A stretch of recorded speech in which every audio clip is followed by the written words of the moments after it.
नमस्कार। आज हम बात करेंगे जो मानव शरीर है वो त्रिदोषों से मिलकर बना होता है। त्रिदोष वात, पित्त और कफ यह हमारे शरीर में हमेशा विद्यमान होते हैं। वात जो होता है वो वायु के रूप में हमारे शरीर में विद्यमान है। कफ वो आप जानते हैं कि छाती से ऊपर का जो भाग होता है वो कफ का होता है। और पित्त हमारे छाती से लेके और पेट तक का जो स्थान है वो पित्त का है।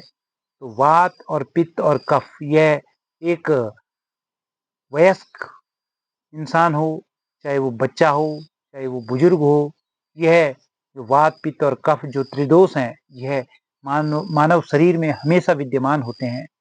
वात, पित्त और कफ का जो संतुलन होता है, वही हमारे अच्छे स्वास्थ्य की निशानी है कि अगर हमारे स्वास्थ्य में वात, पित्त और कफ एक समान रूप से हैं, तो हमें किसी भी प्रकार की कोई दिक्कत नहीं होगी, किसी भी प्रकार की कोई बीमारी नहीं होगी। लेकिन जब यह त्रिदोषों में से किसी एक का भी डिसबैलेंस हो गया, अर्थात कोई तत्व अगर मानव शरीर में बढ़ गया, अगर पित्त बढ़ गया, अगर कफ बढ़ गया, अगर वायु बढ़ गई, तो यह हमारे शरीर का संतुलन पैदा कर देता है और जिसकी वजह से हमें तरह तरह की बीमारियां हो जाती हैं। आज हम बात कर रहे हैं कि जब हमारे शरीर में वात रोग बढ़ जाता है, तो वात रोग बढ़ने से हमारे शरीर में बहुत सारे रोग उत्पन्न हो जाते हैं। और वह जो वात बढ़ने से जो रोग उत्पन्न होते हैं वे अधिकांशतया हमारे जॉइंट पेन वात रोग बढ़ने से हो जाते हैं।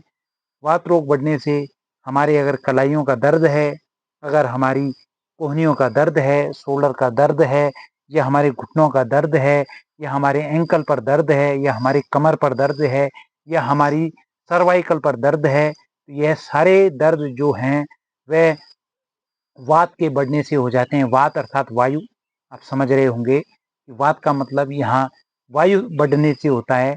और वायु जब हमारे शरीर में बढ़ जाती है तो जॉइंट पेन होने स्टार्ट हो जाते हैं। अब हम कुछ इस प्रकार की क्रियाएं करें, यौगिक क्रियाएं करें, जिससे हमारा वात रोग, हमारा जो वायु तत्व है वह कम हो, या वो स्थिर हो जाए, या वह एक नियंत्रण में आ जाए। उसके लिए हम पहले वायु मुद्रा का अभ्यास करते हैं। वायु मुद्रा, पहले मुद्रा आप समझ लें कि मुद्राएं क्या होती हैं। मुद्रा हाथों की एक ऐसी अवस्था होती है जो हम लंबे समय तक धारण कर सकते हैं। और जब हम इसे लंबे समय तक धारण करते हैं तो यह मुद्राएं शरीर और मन की ऊर्जा को नियंत्रित रखता है। शरीर और मन की जो ऊर्जाएं होती हैं उसको यह नियंत्रित रखता है। तो मुद्राएं हम लंबे समय तक धारण कर सकते हैं, 10 मिनट, 20 मिनट और अधिकतम 1 घंटे तक भी हम मुद्राओं को धारण कर सकते हैं। तो आज हम जो बात कर रहे हैं वो वात की कर रहे हैं कि वात रोग अगर शरीर में बढ़ गया तो हम क्या करें। हम करें वायु मुद्रा। वायु मुद्रा एक ऐसी हाथों की स्थिति है जिसके द्वारा हम अपने वायु रोग को कम कर सकते हैं, नियंत्रण में ला सकते हैं। तो जो हमारी इंडेक्स फिंगर होती है, इंडेक्स फिंगर को हमें अंगूठे के रूट पर लगा देना होता है। इंडेक्स फिंगर को जब हम अपने अंगूठे के रूट पर लगा देते हैं और अंगूठे को अपनी इंडेक्स फिंगर अपनी तर्जनी के ऊपर रख देते हैं, तो यह जो होती है यह वायु मुद्रा कहलाती है। इस प्रकार से हाथों की आकृति, अर्थात आपने अपनी तर्जनी को अंगूठे के रूट पर लगा देना है। अंगूठे के रूट पे लगाने के पश्चात अंगूठे को तर्जनी के ऊपर रख दें और इस प्रकार से तीनों फिंगर को मिलाएं और इस प्रकार से आप वायु मुद्रा का अभ्यास करें।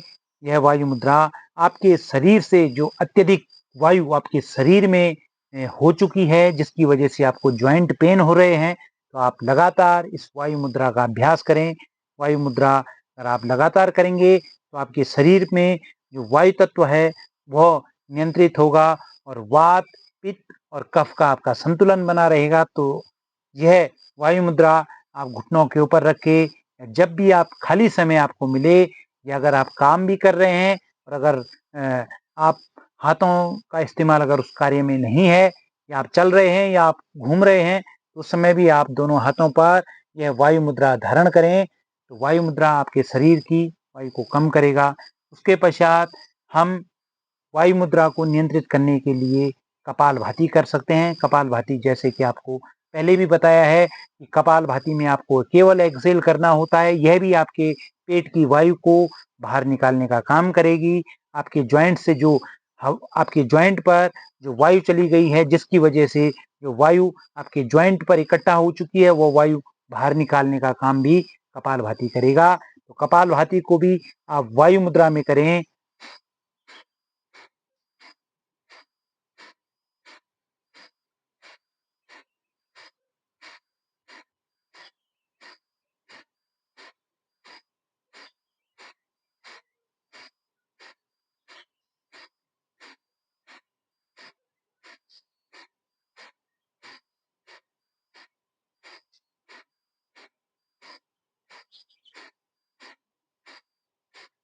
ध्यान रखिएगा कि कपालभाति में आपको केवल और केवल एक्सहेल करना होता है, प्रश्वास करना होता है, अपने पेट से अधिक सांसों को बाहर आपको फेंकना होता है। तो यह कपालभाति क्रिया है। तीसरे नंबर में जब हम वात रोग के लिए कुछ कर रहे हैं, वात रोग के हम योगासन कर रहे हैं, योग कर रहे हैं, तो इसमें हम डीप ब्रीदिंग का अभ्यास भी अवश्य करें। डीप ब्रीदिंग किस प्रकार की जाती है कि आप लंबी श्वास लेके अपनी सांसों को अपने पेट में भरेंगे, और जब आप श्वास भरेंगे तो आपका पेट बाहर की तरफ आए, और जब आप एक्सहेल करेंगे तो अपने हाथ से, बाएं हाथ से या दाहिने हाथ से अपने पेट को दबाएं और एक्सहेल करें, जो कि आपका पेट एक्सहेल के साथ पूरा अंदर की तरफ जाए। तो डीप ब्रीदिंग आपको किस प्रकार करनी है, ध्यान रखें। लंबी गहरी श्वास लीजिए,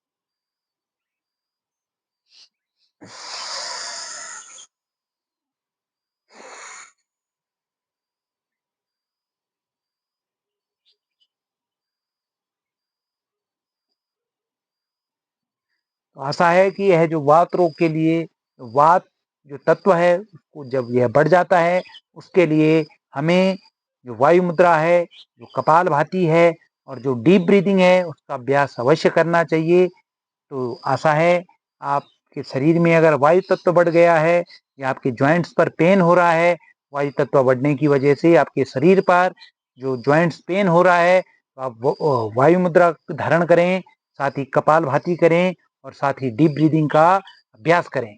धन्यवाद और प्रणाम। आशा है आप हमारे साथ लगातार बने रहेंगे, हमारे चैनल को फॉलो करेंगे, शेयर करेंगे, सब्सक्राइब करेंगे।